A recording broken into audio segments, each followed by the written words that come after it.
Top three things in my notebook this morning. Number one, U.S. equity market volume. Number two, the Russell 2000. And number three, the 10-year bond yield here in the U.S. of A. So again, looking at volume. Now again, we call this the liquidity trap because there was no volume on the way up and there's a lot more volume accelerating on the way down.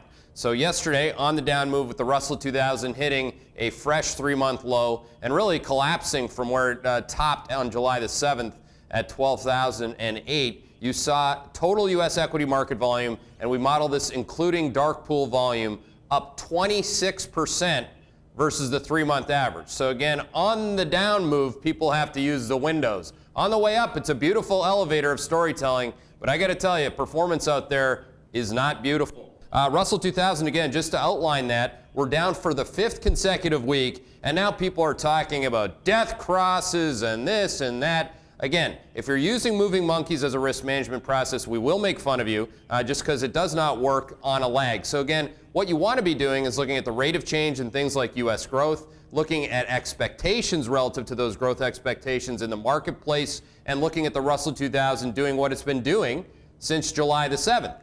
Which is going down. Now, last I checked, today is October the 1st.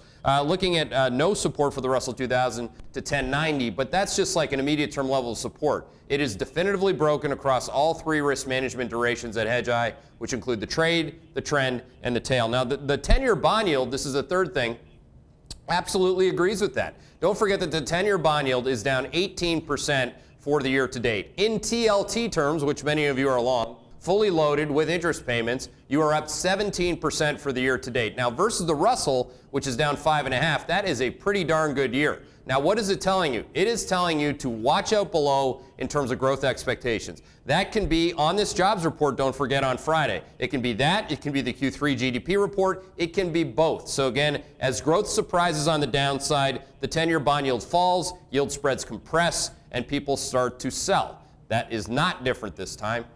I reiterate that point. Those are your top three things. Looking at today.